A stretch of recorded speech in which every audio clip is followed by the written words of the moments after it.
پھر سے حمزہ ہے، اس کے بعد عین آ رہا ہے، یہ تینوں حروف ہلکی ہیں۔ اگر ہم دونوں حمزہ کو ایک ساتھ واضح کر کے پڑھیں گے تو پھر عین کی آواز صحیح سے نہیں نکل سکے گی۔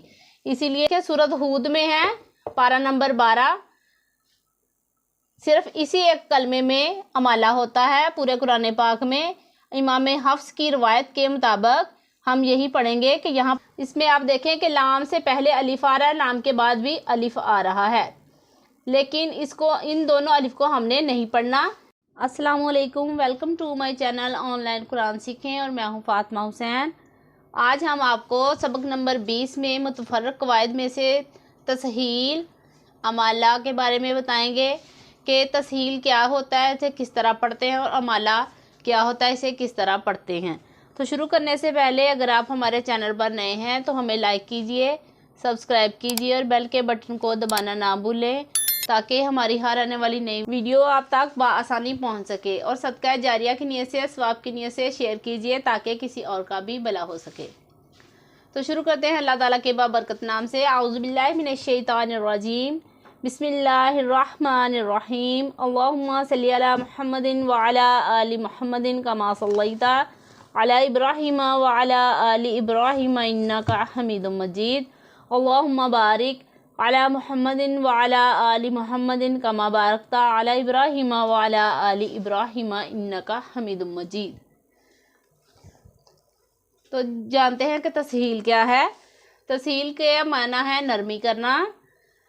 اصطلاحی معنی ہے حمزہ کو تحقیق اور ابدال کی درمیانی حالت کے ساتھ پڑھنے کو کہتے ہیں، تسہیل کہتے ہیں۔ اور تحقیق کیا ہے؟ تحقیق کا مطلب ہے کہ خوب واضح کرنا، اور ابدال کا مطلب ہے بدلنا۔ تو آپ نے جان لیا کہ تسہیل کا معنی کیا ہے۔ یہاں پر دیکھیں کہ قاعدے کے اوپر لکھا ہوا ہے کہ تسہیل کا معنی ہے نرمی کرنا، یعنی دوسرے حمزہ کو نرمی کے ساتھ پڑھیں۔ قرآن پاک میں صرف ایک کلمے میں تسہیل واجب ہے، اور وہ کون سا کلمہ ہے؟ پارہ نمبر 24 حامیم سجدہ سورت میں یہاں پر تسہیل ایک ہی کلمے میں واجب ہے۔ یہاں پر دیکھیں کہ حمزہ آ رہا ہے، اس کے بعد پھر سے حمزہ ہے، اس کے بعد عین آ رہا ہے، یہ تینوں حروف ہلکی ہیں۔ اگر ہم دونوں حمزہ کو ایک ساتھ واضح کر کے پڑھیں گے تو پھر عین کی آواز صحیح سے نہیں نکل سکے گی۔ اسی لیے پہلے حمزہ کو واضح کریں گے، دوسرے کو نرمی کے ساتھ ادا کریں گے تاکہ عین کی آواز بھی نکل سکے، اور اسی میں تسہیل واجب ہے، باقی اور کسی اور کلمے میں نہیں واجب۔ تو اسے ہم کس طرح پڑھیں گے؟ اعجمی و عربی۔ آپ نے دیکھا کہ ہم نے پہلے حمزہ کو واضح کیا، دوسرے کو نرمی کے ساتھ ادا کیا تاکہ عین کی آواز بھی ظاہر ہو سکے، جیسے اعجمی و عربی۔ اور آگے ہے امالہ، زبر کو زیر کی طرف اور الف کو یا کی طرف مائل کر کے پڑھنے کو امالہ کہتے ہیں، یعنی کہ نہ وہ زبر لگے اور نہ ہی وہ زیر کی طرح لگے، اسے ہی ہم امالہ کہتے ہیں۔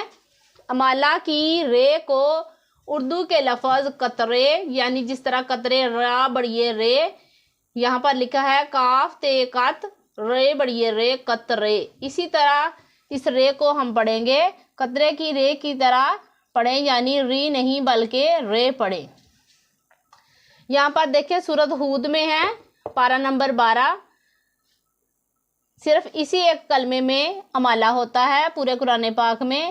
امام حفص کی روایت کے مطابق ہم یہی پڑھیں گے کہ یہاں پر امالہ ہے اور کسی لفظ میں بھی امالہ نہیں آئے گا، جیسے میم جیم زبر مج، را امالہ والی رے، مج رے، ہا الف زبر ہا، مج رے ہا۔ آپ نے دیکھا کہ کس طرح سے ہم نے اس کے ہجے کرنے ہیں۔ میم جیم زبر مج، را امالہ والی رے، مج رے، ہا الف زبر ہا، مج رے ہا۔ یہاں پر آپ کو پتہ ہے کہ یہاں پر کھڑا زیر ہے نیچے، لیکن اس کے ہجے ہم نے اسی طرح کرنے ہیں جیسے یہاں اوپر لکھا ہے وہ ہوا ہے کہ میم جیم زبر مج، را امالہ والی رے، مجرے ہا الف زبر ہا، مجرے ہا۔ آپ کو پتہ چل گیا کہ تسہیل کیا ہے اور امالہ کیا ہے اور کن کن الفاظ میں ہوتا ہے۔ آگے ایک اور لفظ ہے بئسا لاسم الفسوق۔ اس میں آپ دیکھیں کہ لام سے پہلے الف آ رہا ہے، لام کے بعد بھی الف آ رہا ہے، لیکن ان دونوں الف کو ہم نے نہیں پڑھنا۔ یہ بھی امام حفص کی روایت ہے، یہ بھی سورۃ الحجرات میں ہے، پارہ نمبر 26 میں۔